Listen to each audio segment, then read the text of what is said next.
तळेगाव दाभाडे येथील किशोर आवारे हत्याकांड प्रकरणात साक्षीदार मोहसिन हमीद मुलाणी यांनी केलेल्या धक्कादायक आरोपांमुळे प्रकरणाला नवं वळण मिळालंय। पत्रकार परिषदेत बोलताना त्यांनी आपल्या साक्षीवर दबाव टाकण्यात आल्याचा दावा करत आपली साक्ष अधिकृतपणे नोंदवून घ्यावी अशी मागणी केली आहे। मुलाणी यांनी सांगितलं की या प्रकरणातील महत्त्वाची माहिती त्यांनी पूर्वीच दिली असून काही आरोपींनी हत्या करण्याचा कट रचल्याची माहिती त्यांना आधीपासूनच होती, मात्र त्यांचा जबाब बदलण्यासाठी त्यांच्यावर दबाव टाकण्यात आला, तसेच धमक्याही देण्यात आल्याचा आरोप त्यांनी केलाय। पनवेल न्यायालयात सुनावणी दरम्यान काही व्यक्तींनी त्यांच्याशी संपर्क साधून जबाबातील काही नावं काढून टाकण्याचा आग्रह धरला, तसेच न केल्यास खोट्या गुन्ह्यात अडकवण्याची आणि एन्काउंटर करण्याची धमकी देण्यात आल्याचं त्यांनी स्पष्ट केलंय। तसेच 3 जुलै 2024 रोजी तयार करण्यात आलेला जबाब हा बनावट असल्याचा दावा करत माझा खरा जबाब 1 जून 2023 रोजी दिलेला आहे, त्यानंतर जबाब मी दिलेला नाही असं त्यांनी सांगितलं। पोलिसांनी बनावट पत्र दाखवून जबाब बदलण्याचा प्रयत्न केल्याचाही आरोप त्यांनी केलाय। दिनांक 12/5/2023 रोजी स्वर्गवासी किशोर आवारे यांची हत्या तळेगाव दाभाडे नगरपालिका आवारात निर्घुण हत्या करण्यात आली होती। सदर गुन्हा तळेगाव दाभाडे पोलीस स्टेशन येथे गुन्हा रजिस्टर क्रमांक 233/2023 नोंद आहे। एफ.आय.आर. सुलोचना आवारे यांनी दिली असून त्या फिर्यादीमध्ये श्याम निगडकर व 3 साथीदार आणि आमदार सुनील शेळके, सुधाकर शेळके आणि संदीप गारडे यांची नावे नमूद केली आहेत। कलम 302/120 ब भारतीय दंड कायदा, शस्त्र कायदा कलम 3, 4, 25 व महाराष्ट्र पोलीस कायदा कलम 135 अंतर्गत गुन्हा नोंद आहे। किशोरचा खून झाला तेव्हा मी गुन्हा क्रमांक 259/2022 पनवेल पोलीस स्टेशन संजय कारले यांच्या खोट्या खुनाच्या गुन्ह्यात तलोजा मध्यवर्ती कारागृहात बंदिस्त होतो।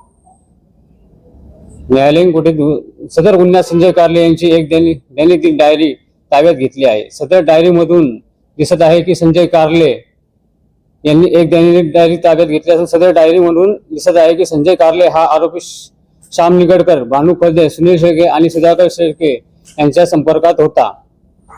त्या डायरीमधील एक पान जिथे श्याम निगडकर या आरोपीचे नावे आहे हे किशोर आवारे यांच्या केसमध्ये पोलिसांनी जोडले नाही, पण ते पान माझ्या केसमध्ये असल्यामुळे मला ती माहिती आहे। ते पान माझ्याकडे आता सध्या आहे। माझ्या केसमध्ये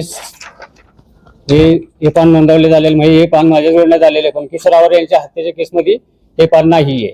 पोलिसांनी का टाकले नाही हे मला माहित नाहीये, पण माझ्या केसमध्ये आहे। याच्यात स्पष्टपणे श्याम निगडकरचं नाव दिसते।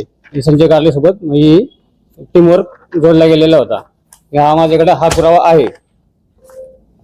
दिनांक 23/5/2023 रोजी मी पद्माकर गणवत साहेब यांना जेलमधून पत्राद्वारे माझ्या सदर केसमध्ये जबाब घेण्यास विनंती केली होती। सविस्तर जबाब मी 1/6/23 रोजी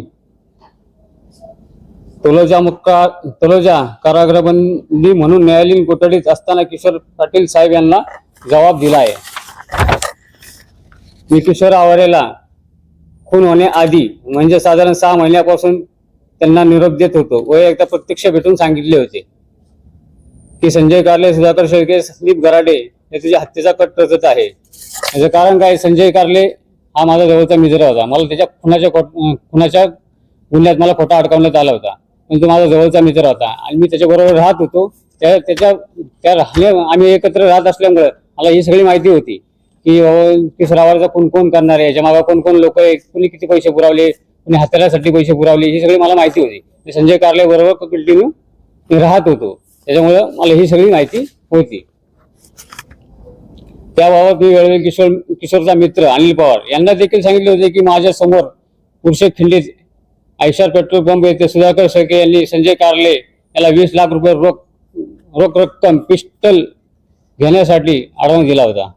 तसेच संजय कारले यांनी मला सांगितले की किशोर आवारेची हत्या करण्यास श्याम निगडकर, भानू फळदे, संदीप गराडे व इतर लोक तसेच सुधाकर शेळके हा 5 कोटी रुपये देणार आहे। फक्त त्याचे नाव येणार नाही याची दक्षता आपल्याला घ्यायची आहे, अशी त्याची मीटिंग सेंटोसा हॉटेल रावेत येथे झाली होती।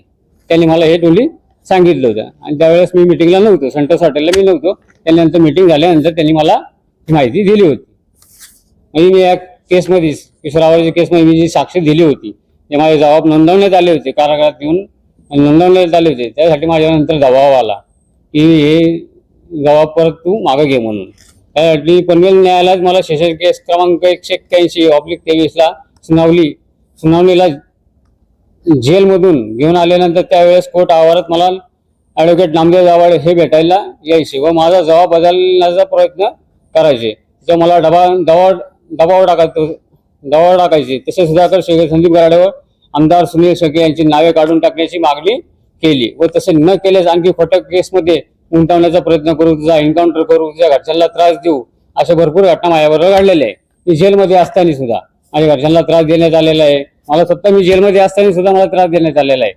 हे वारंवार हे मुलाखतला यायचे, माझी केसेसला मी कोर्ट केसेसला हजर व्हायचे. त्यावेळेस कोर्टात बरेचसे लोक यायचे, अनोळखी यायची, ओळखीची यायची.